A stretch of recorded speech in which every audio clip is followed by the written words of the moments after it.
Olá, tudo bem? Eu sou o Dr. José Neto, sou clínico geral e nefrologista e sou o diretor de inovação, ensino e pesquisa da Nefroclínicas Belo Horizonte. Hoje no Nefroclínicas Convida eu tenho o prazer de receber nossa amiga e profissional de alto gabarito, a doutora Michele Ostalácio. Obrigado, Michele, por estar participando do nosso Nefroclínicas Convida. E nós vamos conversar de um tema, eu acho, palpitante, que é de fato aquilo que importa, né? Como fazer a diferença na vida dos nossos pacientes. Então, antes da gente começar a falar especificamente do assunto, eu queria novamente te agradecer. É um prazer estar trabalhando contigo agora mais próximo lá na Ah, Nefroclínicas, sim. faz É, parte do nosso corpo clínico e eu queria que você contasse um pouquinho para o pessoal, um pouco do seu background, de onde você veio e o que você faz hoje.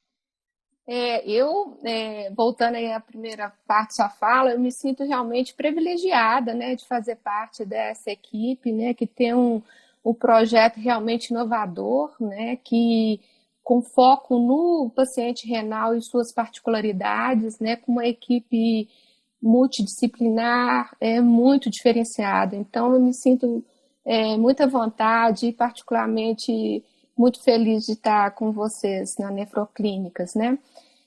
Eu sou formada há 25 anos na Não parece, UFMG. viu, Michele? É, tô, Não tô, parece, tô tá? tentando, né, Que contornar é o isso? tempo. Mas eu fiz a clínica médica na Santa Casa, aqui de Belo Horizonte, onde pude me encantar, né, e apaixonar pela nefrologia. Fiz nefrologia no Biocor, onde ainda faço parte do corpo clínico. E lá tive também a oportunidade, Neto, de trabalhar com o professor Alberto Augusto Paulucci, que foi o Legal. nefrologista que escreveu o primeiro livro de nefrologia do Brasil. Posteriormente, fiz pós-graduação em geriatria e gerontologia, né? E isso veio um pouco de anseio da minha ansiedade de ver no nosso dia a dia, e você tem visto, como todos os colegas, um crescente, né, de idosos, né? Cada vez mais longevos, com mais comorbidades. E, infelizmente, Neto, a nossa formação é um pouco falha.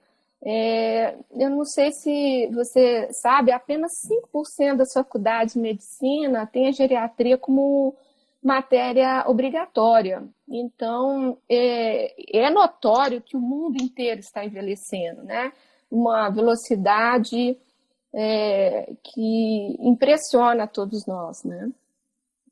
E hoje, basicamente, você faz consultório, não é isso, Michele? O meu foco hoje é o consultório, é o que eu gosto, é o que me sinto bastante à vontade. Logicamente, eu tenho uma vivência aí de 18 anos de hospital, aquela loucura, diálise, transplante, CTI, internação, né? Isso me deu uma vivência, uma bagagem muito grande, né? De lidar com todo tipo de paciente nefropata. Mas o que eu gosto, o que me sinto, tem afinidade mesmo, é com o consultório. Eu me sinto muito confortável, né, no dia a dia aliás, estou morrendo de vontade, sentindo falta de voltar né, no meu dia a dia, né? Michele, eu tenho um mantra que diz, esse mantra é um mantra pessoal que diz que eu, como médico, eu quero ser admirado pelos pares e amado pelos meus pacientes. E eu acho que você Uhum. conseguiu isso. Eu tenho visto isso cada vez mais de perto. E baseado nisso, eu te considero uma nefrologista de sucesso. Eu tenho uma carteira Ai, ambulatorial ampla e você vê nitidamente com os pacientes o feedback positivo deles. Eu queria saber o seguinte: sucesso profissional tem a ver com a experiência do paciente? com certeza, né? Eu tenho, assim, plena convicção que a gente fazer a diferença na vida do paciente que implica no sucesso. E no desfecho, muitas vezes, daquele paciente, né? A diferença que a gente faz no dia a dia do consultório, muitas vezes é traduzido com um abraço, um sorriso, um agradecimento, né? E a gente compartilha como ser humano, né? Com alegrias, frustrações, as angústias que infelizmente acontecem, né? porque a gente acaba lidando com pacientes muito graves, né, Neto? Então, a gente lidar com o ser humano, a gente tem que estar com a humanidade e a sensibilidade aflorada, né? E um grande diferencial que eu creio, assim, e eu procuro fazer uma leitura assim no meu dia a dia, é o jeito que a gente comunica com o paciente. Eu acho que isso é extremamente importante. Logicamente, a comunicação verbal, né, a fala, nossa, tem que ser de encontro com o paciente. Então, a gente tem que adaptar de acordo com o sexo, a idade, o grau de escolaridade, até a personalidade do paciente, a gente tem que levar em consideração se ele é mais tímido, se ele é mais expansivo. E essa fala, ela tem que, a gente tem que ouvir e tem que compartilhar as informações de maneira que tenha espaço também para o paciente demonstrar suas angústias, suas dúvidas, que por mais simples que sejam, ali naquele momento, para o profissional de saúde, ela tem um peso muito grande para o paciente, né? Desculpa. Não, pode ir, vai lá. O que eu percebo, Neto, assim, que eu fiz uma reflexão quando você me falou sobre esse tempo, é que a medicina, nos últimos tempos, ela mudou demais, né?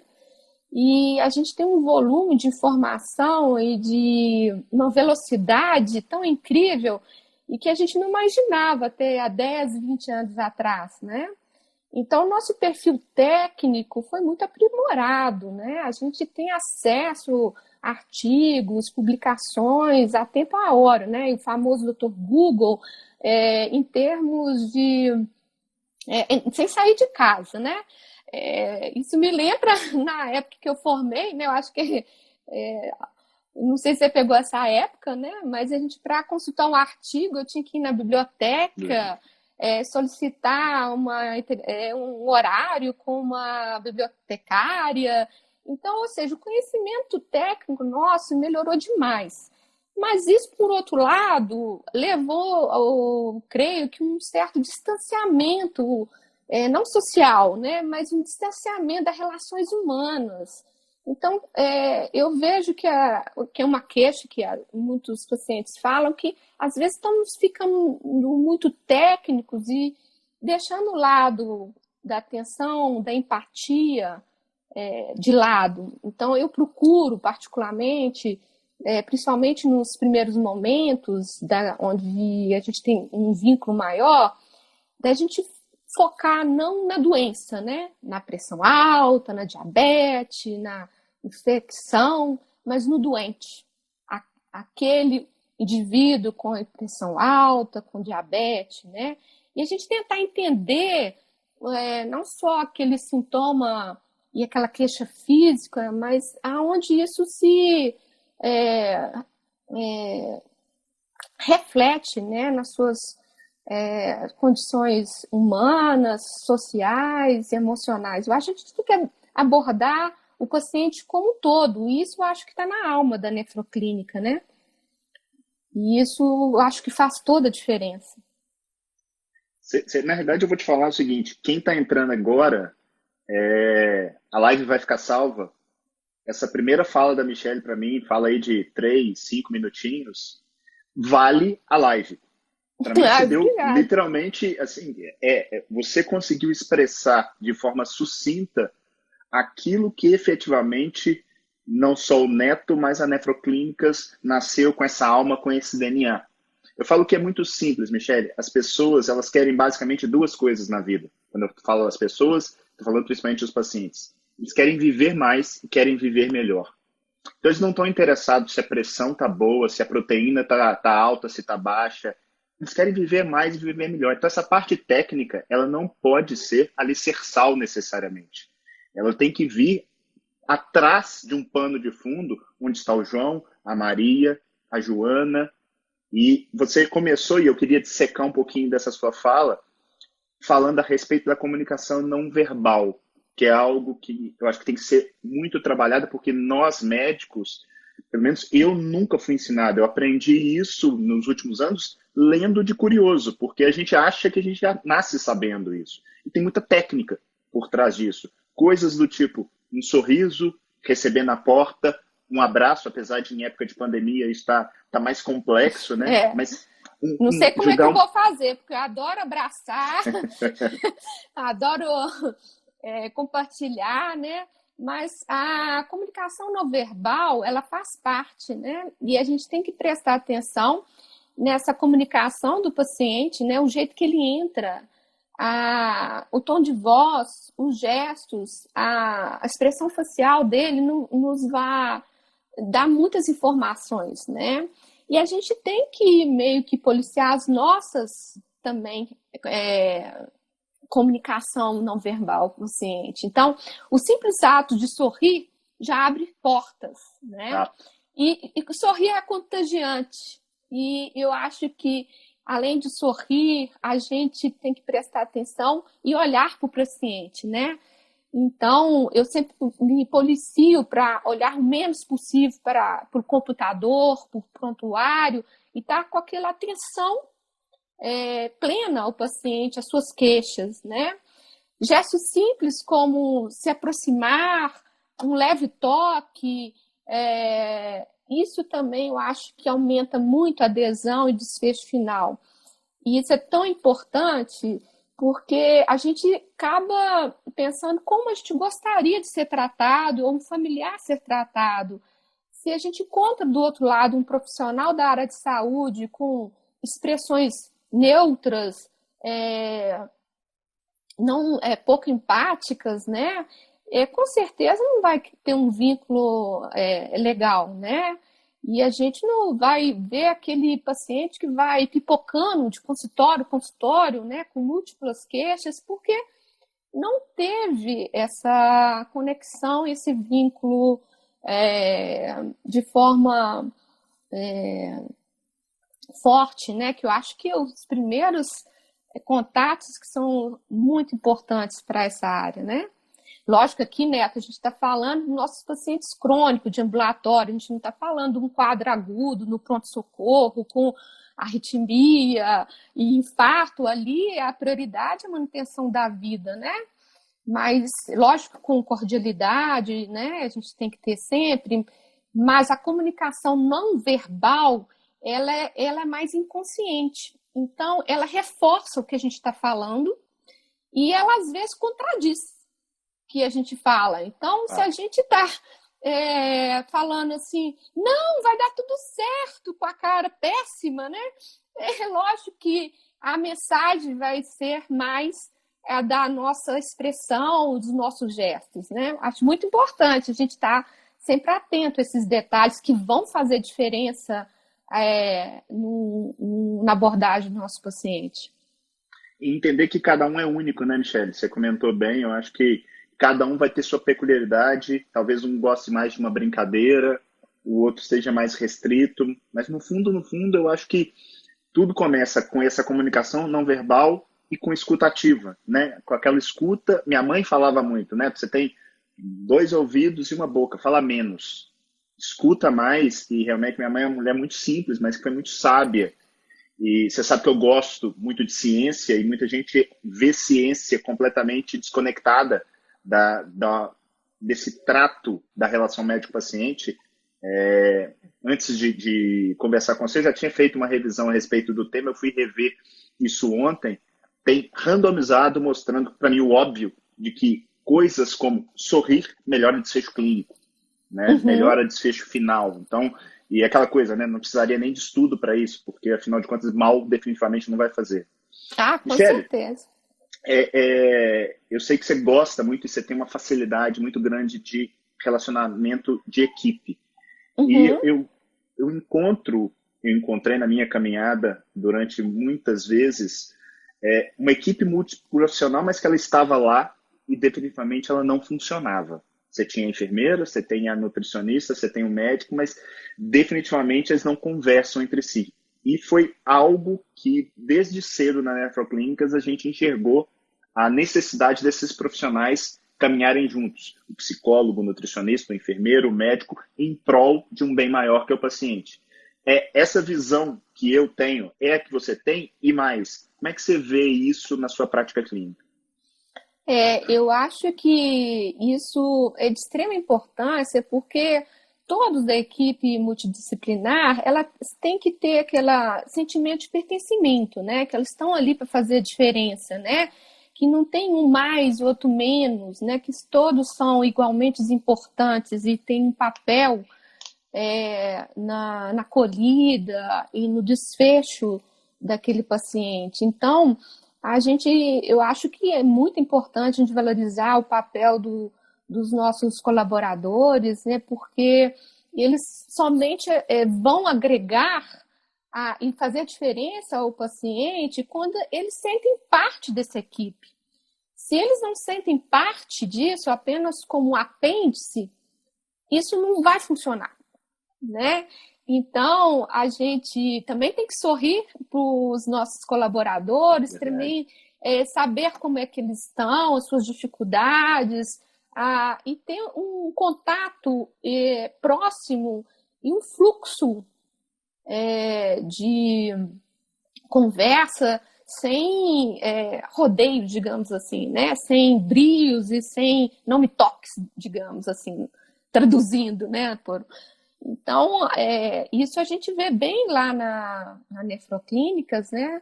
E eu tive prazer de conhecer alguns e prazer de reencontrar outros, né? Como a Genesi, que eu conheci há 25 anos atrás, né? Então, Grande enfermeira, né? sem essa equipe é impossível trabalhar de forma adequada na nefrologia. E isso tem também muita afinidade que a gente vê na geriatria, sabe, Neto? Essa necessidade da equipe multidisciplinar, né? A gente tem muita coisa em comum que eu vi, né? A gente lida com paciente crônico, a gente lida com pacientes com múltiplas comorbidades, tem a necessidade dessa presença ativa, atuante da equipe multidisciplinar, que deve ser valorizada, e tem a questão, né, que a gente comentou aí da polifarmácia, né, que é comum nesses dois segmentos, né? No assunto que...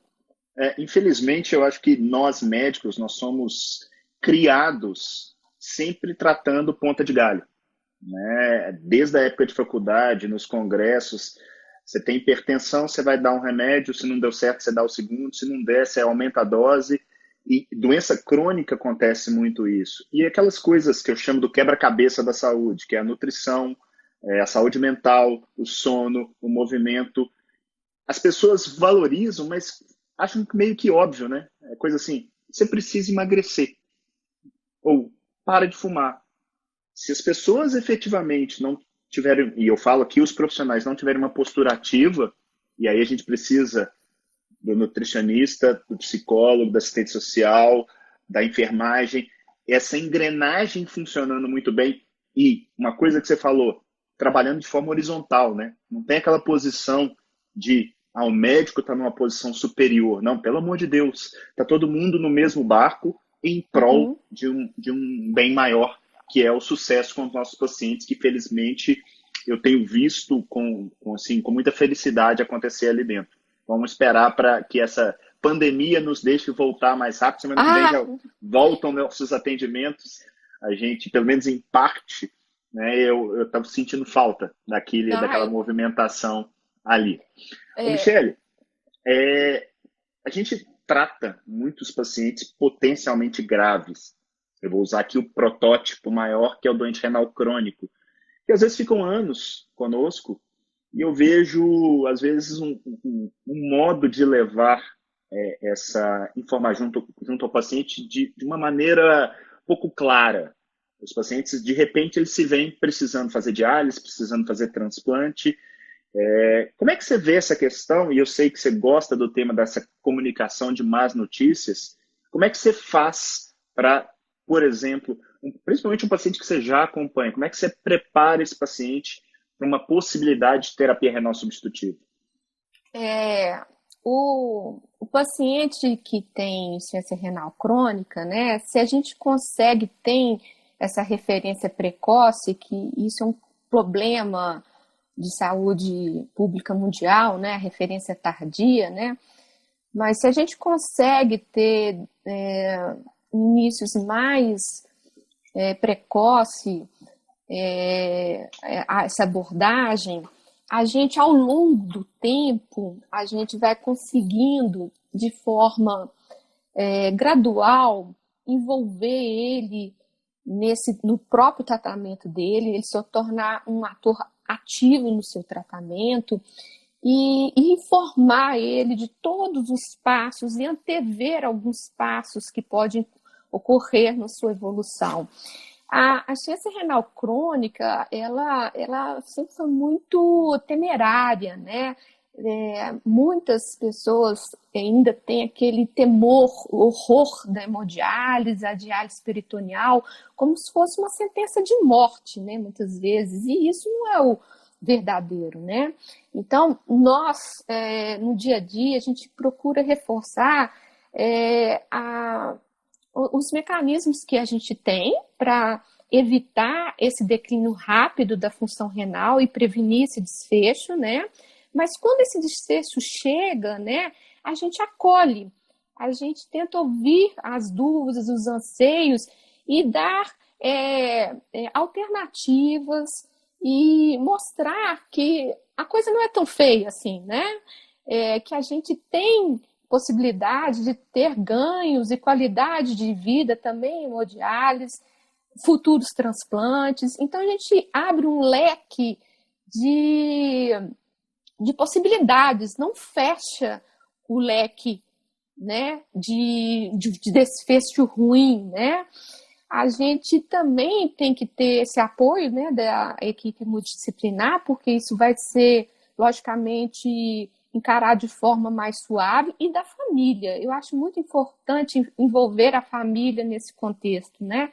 Sem o apoio da família, muitas vezes, essa transição vai ser muito mais difícil, né?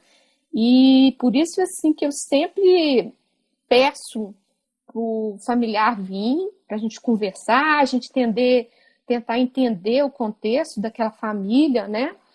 E o que eu vejo, muitas vezes, é falta de informação ou informações errôneas. E quando a gente chega num lugar que tem uma estrutura como a Nefroclínicas, que tem todo esse arsenal e a gente mostra essas possibilidades, as coisas tendem a ficar um pouco mais leves, né? E eu acho muito importante a gente estar apoiando ele nesse todo esse processo, nessa transição.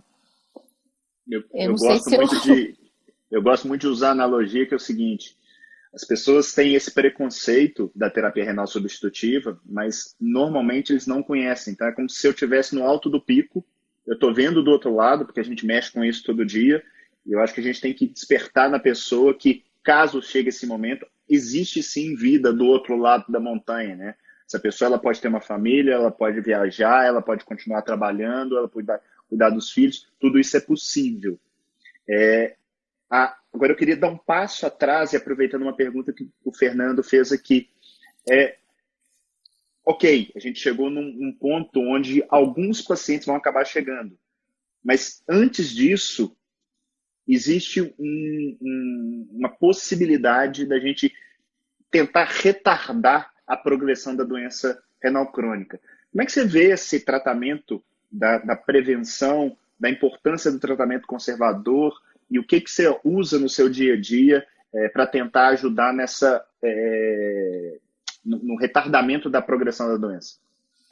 Olha, Neto, uma das coisas que eu acho que é um pilar fundamental nisso é a gente engajar o paciente no tratamento, né? Eu acho que você faz isso de maneira muito interessante, com muita propriedade, a gente colocar ele, né, como eu falei, como ator ativo e mostrar a importância não só dos remédios, né, da dose, na duração, né, mas a importância da atividade física regular, de uma dieta equilibrada, né, e, logicamente, abordar as questões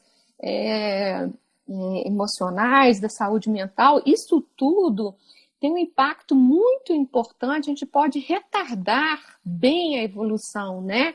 Se esse paciente entra no nosso consultório com uma certa expectativa muito alta, que a gente vai ter algum remédio milagroso, um santo grau para resolver tudo, realmente vai ser um pouco mais difícil, mas a gente tem que meio que catequizar o paciente, né? Mostrar para ele a importância desse pilar, né? Essa tríade que eu falo, né? Que tem que estar enraizado no tratamento dele, né? A medicação adequada, atividade física, dieta equilibrada, isso tudo possibilita muito a gente postergar esse desfecho da terapia dialítica, né? E a gente hoje em dia tem muito mais recursos e mais evidências e que isso funciona realmente, né?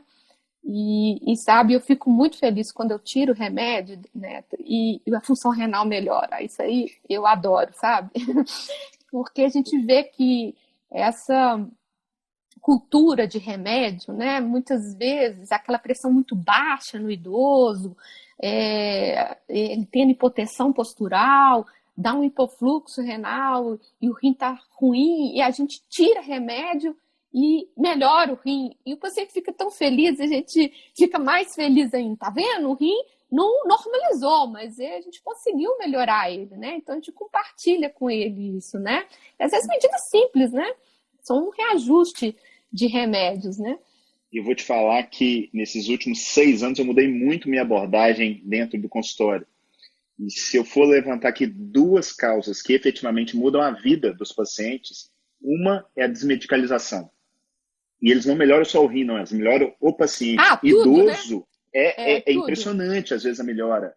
E o médico, habitualmente, ele não é treinado para tirar remédio. Não existe esse... Às vezes o paciente está tomando remédio e ele nem sabe por quê. Alguém passou, aquela coisa ficou e está ali, parada, flutuando, meio que num limbo. E a outra é o que você falou, é mudança de hábito de vida. Então, mudança de hábito de vida e desmedicalização, para mim, na minha prática clínica, eu vejo isso como sendo assim, algo que efetivamente muda não só a saúde renal, mas o paciente como um todo. Então, concordo com você Com plenamente. certeza, isso dá um impacto incrível na qualidade de vida, né? E particularmente eu vejo nos idosos, né, onde que a gente tem que focar muito na independência e na autonomia deles, né? A gente fazer isso de forma logicamente segura, e delicada, né? A gente tem um ganho incrível, porque nem tudo se resolve com remédio, né, Neto? A gente tem muito mais ganho quando a gente tem essa mudança de hábitos de vida, como você falou, como um todo, né? Não é só a parte renal, né? A qualidade de vida do paciente melhora de forma expressiva, né? Isso é fato e notório, né? E a gente acaba usando isso pra gente também, né? E eu falo assim, não, isso aqui não é algo contra remédio, não uso remédio de jeito nenhum, muito antes pelo De contrário. Acho que o hipótese remédio, alguma, né? ele bem indicado, ele traz bons resultados. O problema é que muitas vezes tá aquela panaceia, aquela loucura ali, e a gente não sabe efetivamente se o remédio está fazendo mais bem do que mal, muitas vezes. A gente sabe, né, que muitas vezes o remédio entra ali porque às vezes o profissional de saúde não teve essa ausculta ativa, né? E muitas vezes o remédio está entrando para cobrir efeito colateral de um outro remédio. E a gente tem aí uma cascata terapêutica, né? E eu tenho um caso que me marcou muito, Neto. Eu acho que você e o pessoal vai achar interessante. Isso já tem uns 10 anos. Uma senhora veio por causa de uma alteração de função renal mais significativa, quase 3 de creatinina, né? Para quem está acompanhando a gente e não é da área, o normal é de 1 a 1,2. E ela com Parkinson há uns 3 anos. E eu fazendo avaliação, tem um cálcio muito elevado, né? E dentro da propedêutica, a gente ficava curando muito tumor e doenças da paratireoide, não tinha nada, né? E aí eu dosei vitamina D dela. E quando eu perguntei, você está usando a vitamina D? Ela não me relatou que estava usando vitamina D. Ela achou que vitamina não é remédio, né? E quando fui dosar, ela usava de forma crônica, ia ad infinito, há uns 4, 5 anos, essa vitamina D estava 150, né? Nível tóxico é acima de 100. E, na realidade, tudo foi devido à intoxicação de vitamina D, e o mais interessante é que ela não tinha Parkinson. O tremor dela, dos membros superiores, que foi atestado por 2, 3 neurologistas como Parkinson, nada mais era que o excesso de cálcio. Esse caso me marcou muito, né? Ela teve um diagnóstico de uma doença tomando lá as levodopas da vida e no final das contas agora não está usando nada, né? Por causa de excesso de remédio, né? Os remédios não são... Eu brinco com os pacientes, Neto, que logicamente que remédio tem seu valor e sua hora, mas remédio é igual um cobertor curto, né? Às vezes a gente melhora um trem e piora outro, né? Verdade. Não, e para falar que você não está mentindo, eu já tive 3 casos de intoxicação por vitamina D. 3 casos, inclusive um fazendo cefalopatia grave, tendo que dialisar de urgência. E isso que você colocou, suplemento, vitamina, eles são vistos muitas vezes fitoterápicos como algo que definitivamente não vão fazer mal. E pode sim fazer muito mal. Eles costumam perguntar muito, eu creio que na sua prática também, doutor, não precisa de uma vitamina, um suplemento. Eu falo, gente, vitamina tá aí no açougue, no sacolão, né? Pra quê? A minha avó tem 99 anos, não usa vitamina nenhuma, né? Você tendo uma alimentação equilibrada, você consegue isso, né? Logicamente, a gente tem casos que tem que suplementar, né? Com paciente com desnutrido, com algumas patologias, né? Câncer, em alguns casos, mas no dia a dia a gente não tem que suplementar nada, né? A gente tem que alimentar direito, né? E hoje em dia as pessoas estão esquecendo de alimentar direito, né? Michele, você me relembrou aqui contando esse caso. Assim, eu falo que eu fico orgulhoso de ver o time que a Nefroclínicas montou. É muita gente boa no mesmo lugar. Uma das maiores vantagens disso é o nosso grupo e a nossa proximidade na discussão de casos.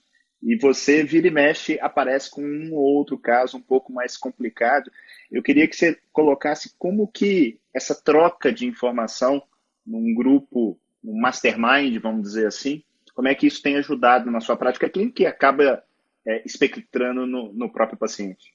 É muito bom, né, a gente poder compartilhar, né, nossas dúvidas, né, quando a gente depara com casos difíceis, desafiadores, né, com profissionais que estão ali na mesma, partilham mesmos ideais, né? Então, a gente compartilhar é sempre enriquecedor, né? Eu acho que uma coisa assim que nos enriquece é quando a gente tem esses casos e a gente quer, eu particularmente gosto de chegar até o final, digamos assim, ter a resposta para aquela dúvida, né?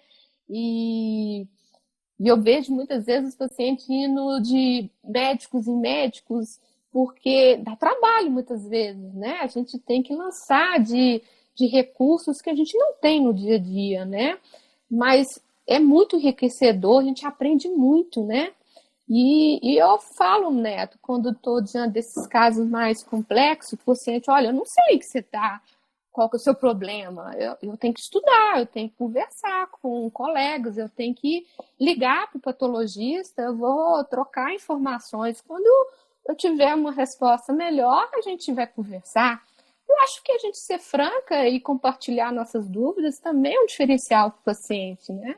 Eu acho que a gente agrega isso ao tratamento dele, né? Ele vê que a gente está interessado em tentar resolver o problema dele, né? Isso eu acho que é um grande diferencial. Eu vou te falar que quando eu entendi na prática o socrático só sei que nada sei, definitivamente eu virei um melhor profissional. Vou te falar até mais, nem só um melhor profissional, acho que uma melhor pessoa. Então, humildade definitivamente é algo que tem que ser cada vez mais cultuado. E quando às vezes as pessoas falam humildade, parece que, não, é bobo, não é nada disso, é isso, é não ter vergonha de falar, não sei, mas vou te ajudar, vou correr É, atrás. a gente tem que ser transparente, né? A gente está em eterno aprendizado, né? O profissional de saúde que não vê isso como uma premissa nossa, a gente está em eterno aprendizado, né? E a gente aprende com os pacientes também, né? Muito que a gente conversou aqui, a gente não aprendeu na faculdade, a gente aprendeu com a nossa prática clínica, com os próprios pacientes, né? Com o retorno que às vezes eles nos dão, né? E eu vejo isso muito nos idosos, né? Porque as pessoas às vezes não têm paciência, né? Não tem aquela. Porque hoje tudo é muito rápido, né? Então nem tem paciência de ouvir. E a gente tem que entender que o idoso tem particularidades que nós vamos enfrentar lá na frente, né? O envelhecimento vai nos impactar com uma série de alterações fisiológicas que a gente tem que estar na mente quando a gente está abordando esse tipo de paciente. Não é só a vista que fica cansada, né, Neta? A gente tem a alteração do campo visual, da profundidade, a pele fica seca, com pouca elasticidade, o andar fica mais lento, os reflexos diminuídos, a função respiratória, renal, os vasos mais endurecidos, a gente perde um pouco o equilíbrio, tem menos água corporal, mais gordura, isso tudo é fisiológico, não é doença. E muitas vezes isso é interpretado, às vezes, como uma doença. E isso eu acho muito importante na nossa prática diária, de estar lembrando dessas alterações fisiológicas, quando a gente aborda aqui os pacientes idosos, porque isso faz muita diferença na questão da medicação. Isso vai interferir muito na absorção, na distribuição, na questão da metabolização e excreção das drogas. E é por isso que a polifarmácia é um problema muito sério nos idosos, né? Porque eles são mais vulneráveis aos efeitos adversos que os adultos, né? Então a gente lidando mais aí com o nosso dia a dia com o idoso e com o renal também, que ele é mais vulnerável aos efeitos adversos, a gente tem que estar lembrando disso ao prescrever um remédio novo, né? Se realmente vai agregar valor no tratamento do paciente. Tem uma frase na geriatria que eu gostei muito, né? Que é start slow e go slow. Né? Tirando, logicamente, os quadros infecciosos, a gente tem que tentar começar com a mínima dose possível e ir aumentando de forma gradual, lembrando dessas alterações. E a gente, às vezes, vê na prática clínica que, de maneira intempestiva, né, a pessoa já medicando uma glicose de 103, né, no idoso de 105 anos. Eu fico apavorada com isso, para te falar a verdade. Ô, Michele, eu vou aproveitar sua expertise em geriatria e vou fazer um link com algo que aconteceu nesses últimos anos comigo. Eu acabei capitaneando a iniciativa Choosing Wisely dentro da Sociedade Brasileira de Nefro e para isso eu entrei dentro do Comitê de Cuidados Paliativos. Caí ali de forma de paraquedas e aí eu comecei a estudar um pouquinho o tema e eu até falo que eu não gosto muito do termo suporte ou cuidado paliativo, que parece algo de fim de vida. E paliação é algo que a gente tem que fazer o tempo inteiro. Né? A gente tem que estar tirando a dor, tirando o desconforto, tirando esses medos que são inerentes. Mas no caso da geriatria, onde chega um idoso frágil muitas vezes, com disfunção renal, como abordar isso frente a essa questão? Levo para diálise, levo para peritoneal ou seguro? Como é que você trata com isso com o paciente e, obviamente, com a família na sua prática clínica? Isso realmente é um desafio, né? E por isso que é importante a gente ter esse vínculo muito forte, né, com o paciente, com a família, né? A gente não vai conseguir ter esse tipo de decisão, leva ou não leva, no primeiro momento, no primeiro contato, né? A gente tem que entender bem aquele contexto do paciente. Mas a gente sabe, Neto, que a questão da diálise não é um salvador da pátria, né, em idosos muito frágeis e com múltiplas comorbidades. Existem várias evidências aí na literatura, principalmente os ingleses, que têm maior experiência no assunto, que pacientes acima de 75 anos, com mais de duas comorbidades, incluindo a cardiopatia isquêmica, dialisar ou não faz diferença na questão da quantidade, né, na sobrevida do paciente, piorando muito a qualidade de vida do paciente. Mas, culturalmente, aqui, a gente tem que entender muito o contexto, o anseio daquele paciente, daquele familiar. Eu já tive pacientes que realmente ele não quis dialisar e a família concordou e ele ficou urêmico e ele faleceu em casa do jeito que ele quis. Mas, por outro lado, tem famílias que depositam uma expectativa muito forte na diálise que não há, né? E a gente acaba tendo que respeitar essa opinião, né? Mesmo a gente, às vezes, pondo e balançando os prós e os contras, eu acho que a opinião da família e do paciente é que deve ser prioritária nesse momento. Cabe a nós expor as opções e compartilhar com eles as decisões, né? Eu tenho uma impressão, Michele, eu não sei se você compartilha dela, eu queria te escutar, que é nesses idosos, nossa clínica, a Nefroclínicas, ela tem um apelo para, no momento da terapia dialítica, nós tendemos muito mais a diálise peritoneal do que a hemodiálise, por N razões.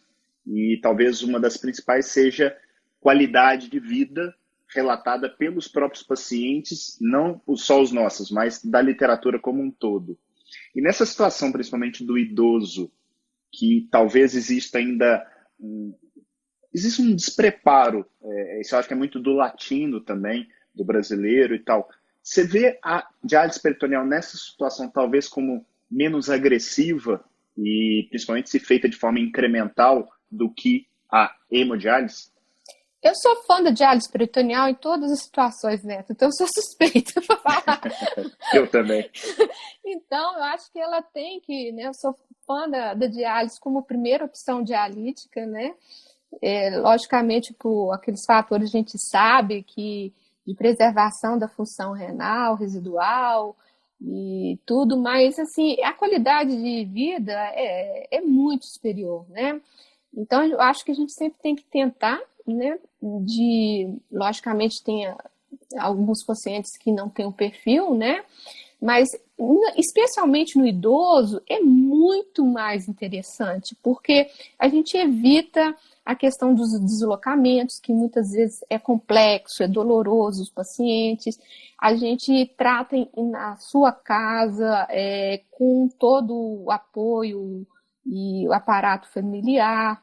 A questão também de preservação e maior tolerância cardiovascular é importante, porque a gente vê que grande parte desses idosos tem cardiopatias, às vezes significativas, e toleram pouco, né, a hemodiálise. E tem agora esse aspecto muito interessante da diálise incremental, né? Que seria, né, para quem está assistindo a gente começar com doses um pouco mais leves, digamos assim, de acordo com a função renal residual, né? Então, às vezes, o paciente pode começar umas 2, 3 vezes por semana, apenas para dar conforto, alívio de volume, do potássio, da uremia. E à medida que a progressão do problema renal, porque a diálise, ela substitui parcialmente a função renal, né? O problema renal mantém-se, né? E à medida que há uma progressão, a gente vai se adequando e aumentando de acordo com a necessidade daquele paciente. Então, antigamente, a diálise peritoneal era para todos iguais, todo dia, aquela coisa um pouco padrão. Hoje é muito importante de individualizar o tratamento, né, em todos os seus aspectos, né? Então, a incremental, ela veio assim de encontro dessa ansiedade de tratar particularmente esses pacientes, né? Lembrando aí que eu vi o comentário, né, a diálise peritoneal, a gente tem ainda facilidade, né, da cicladora, né, que dá um conforto a mais aí o paciente, né, apenas à noite, né. Então, às vezes a gente começa com doses um pouco mais lentas e adequando à medida que o quadro vai se desenvolvendo, né. A incremental acho que veio para ficar. Também concordo com você plenamente. É a individualização, né, Michelle? Você sai da coisa encaixotada para a individualização. Fato. Vou aproveitar aqui que a gente está falando de peritoneal. Tem um IG aqui que não tem um nome, mas é comparte e com afeto. Está perguntando: o paciente em diálise peritoneal precisa de suplementos durante todo o tempo em que fizer esse procedimento? Acho que a gente acabou de citar, né, que a gente tem que individualizar, né, o tratamento. Cada paciente é único.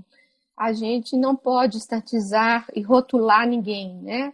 A peritoneal vai agregar, mas vai depender muito a suplementação de como esse paciente veio antes, né? Se ele já era um idoso frágil, desnutrido, com algumas comorbidades debilitantes, isso tudo que vai influenciar nessa decisão, né? Então, é muito difícil a gente ter essa resposta sem conhecer o caso. Eu não ouso definir nada sem a gente estar vendo o paciente e vendo o caso detalhadamente, né? Não dá hoje em dia para a gente rotular as pessoas, né, Neto? Concordo com você plenamente. Ô, Michele, eu estou nesse momento aí de pandemia, essa confusão toda que está acontecendo, a gente tem dentro da clínica, já dentro do DNA, uma questão tecnológica, sempre pensando na tecnologia em prol do paciente. Uma das coisas que está chegando, a gente está tentando desenvolver ali dentro, inclusive nós já estamos atendendo, é com telemedicina. Eu já fiz algumas consultas, tive uma experiência muito melhor do que eu tinha imaginado. Eu sou um cara que acreditava, mas me surpreendeu muito. Você já teve experiência e como é que você está vendo essa nova forma, porque ela não exclui o presencial, de atendimento dos nossos pacientes? Eu acho que a telemedicina veio para ficar também, né? A gente tem visto grandes mudanças, né? E eu acho que ela realmente não substitui a presencial, principalmente nesses primeiros, mas eu acho que ela ajuda muito, né, nesse contexto que a gente tem vivido, principalmente os pacientes que a gente já conhece, né? Eu acho que eu já atendi poucos, para falar a verdade, porque ainda estou me familiarizando, né? Questão de assinatura digital, certificação, é um processo tudo muito novo, né? Então a gente tem que estar adaptado, né? E a gente me preocupa essa questão da segurança, né? Mas eu acho que veio para ficar. E a gente tem que se adequar a isso, né? Eu acho que a Nefroclínicas também teve um passo adiante, né? Nós vamos entrar, eu acho que, se não me engano, na próxima semana, na outra, né? E isso vai agregar valor, principalmente para a gente auxiliar esses pacientes que moram também distante da gente, né? A gente já acaba atendendo muitos pacientes do interior, né?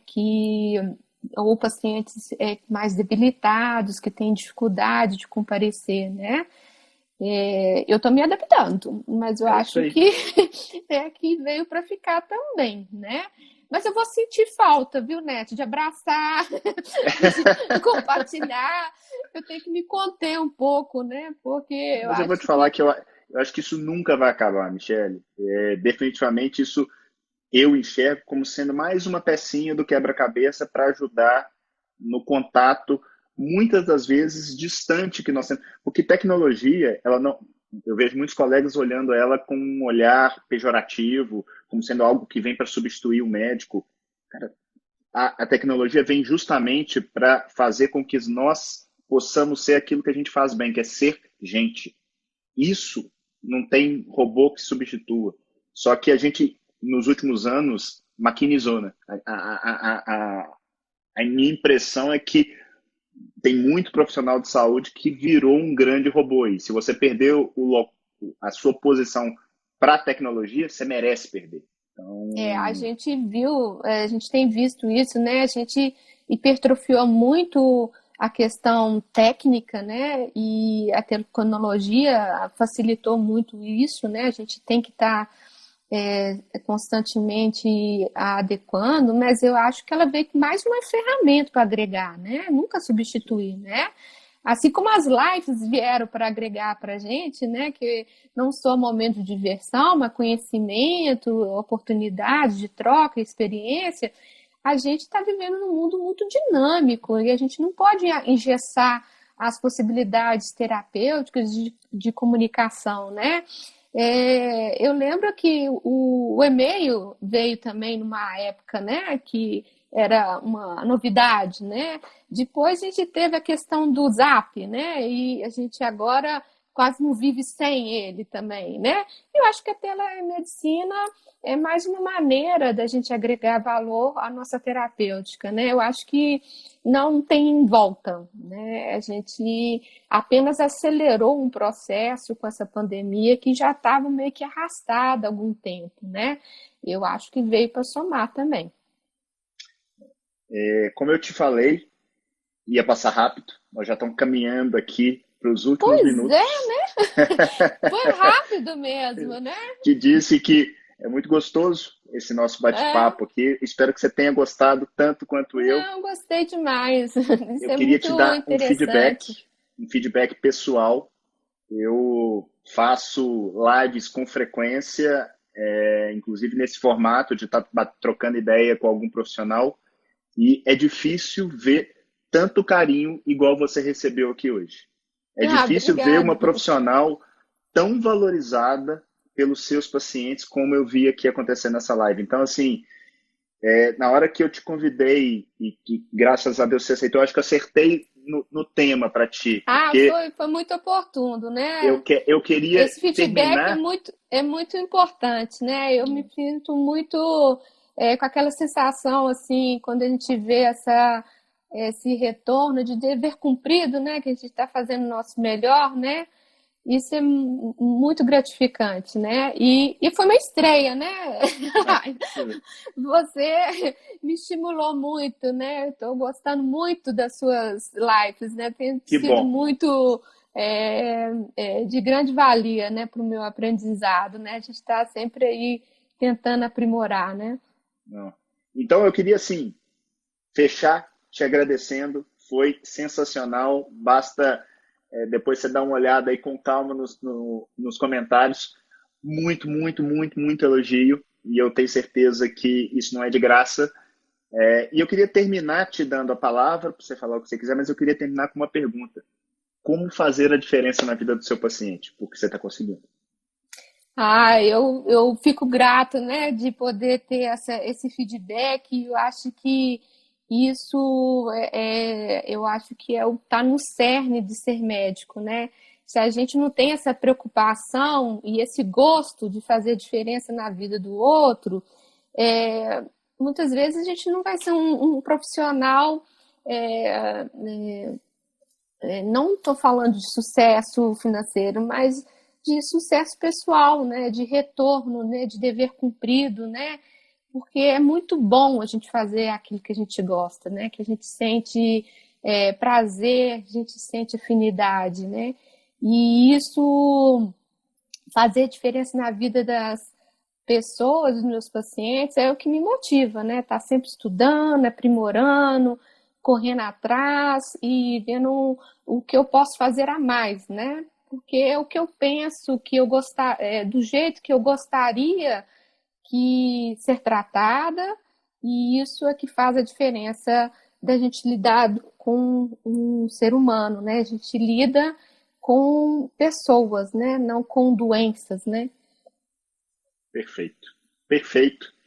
Turma, espero que vocês tenham gostado tanto quanto eu. Achei sensacional. Essa live fica aqui no Instagram por 24 horas. Depois a gente vai lá para o canal do YouTube da Nefroclínica. Se você ainda não assinou, vai lá, assina, dá seu palpite, deixe os comentários, sugestões de assuntos de profissionais que a gente vai estar tentando trazer aqui para vocês muito mais conhecimento.